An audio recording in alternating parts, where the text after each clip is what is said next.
Nangisin seseorang, ya terbilang bodoh, tapi banyak orang melakukannya tanpa bosan, termasuk gue juga. Hai, gue Syafiq Marus, and say hi for me. Gimana friend, bahagia gak di awal Februari ini? Gue lihat kayaknya enggak deh. Dari cerita kalian di Instagram, semuanya tentang melepaskan sama merelakan. Berhubungan, gue juga pernah di masa-masa itu. Gue sekarang coba buat berani jujur sama diri sendiri dan berani terbuka ke kalian semua. Betapa gak enaknya ngebiasain hal yang gak biasa ini. Sesulit itu ternyata buat lepasin seseorang yang udah nemenin kita cukup lama, yang jadi alasan kita semangat buat jalanin hari. Sulit mengerti kalau dia sama sekali gak ngerti sama kita.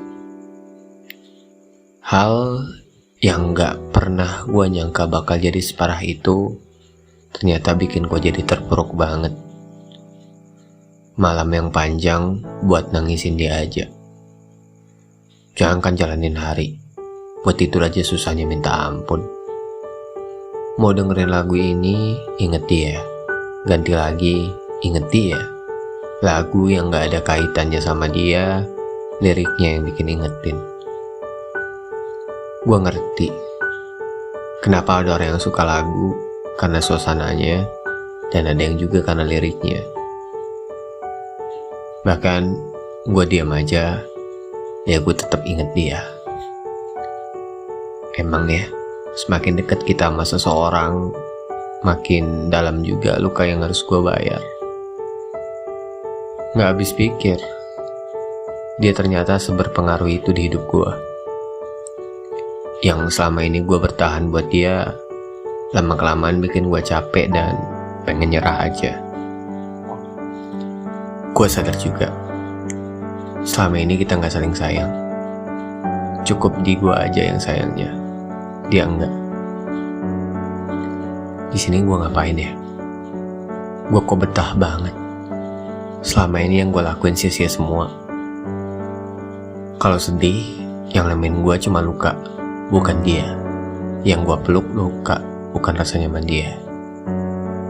Tapi kenapa gue mau aja kasih effort terus-terusan? Kata-kata itu sering banget jadi musuh bebuyutan gue ketika gue keras kepala buat selalu sayang sama dia.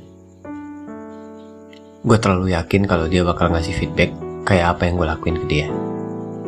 Gue sering bela-belain dia di depan teman-teman gue, padahal gue emang bodoh sendiri.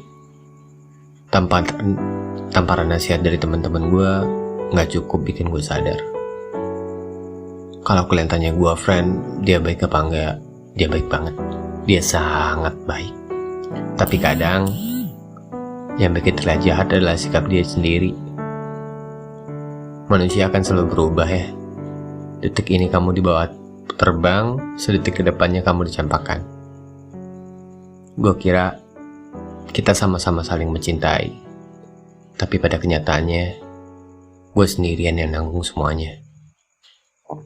Dari kesedihan, rasa gak adil, didiemin, coba buat ngerti dan pahamin. Gue coba semua usaha supaya dia bisa mencintai gue balik. Lagi dan lagi ternyata itu gak cukup juga. Itu bikin ngecewain. Tapi kok bisa ya gue, yang dulunya bisa senyaman ini, jadi jebakan paling menyiksa. Apa mungkin dari awal semua cerita yang pernah kita mulai, gue tetap aja sendirian. Dan yang sebenarnya gue punya cuma percaya sama berharap aja. Gue masih belum bisa mencerna apa yang bikin gue tetap bisa melangkah dan berusaha supaya bisa buktiin kalau cinta gue besar banget buat dia. Dan kalau nanti gue ngeliat lo, semoga gue gak deg-degan lagi. Kalau jantung gue gak berdegup kencang pas dengan nama lo, gue bakal kasih tahu kok. Atau sekarang gue mungkin bisa melepas lo, nah atau mungkin gue juga takut sama pilihan gue ini. Yang paling gue takutin, gue belum siap ngeliat lo sama orang lain. Gue berharap lo gak terlambat sadar sama cinta yang selama ini udah nunggu buat lo diterima. Sampai nanti, kalau lo tahu gue sesayang itu, semoga lo masih punya kesempatan buat balas perasaan ini.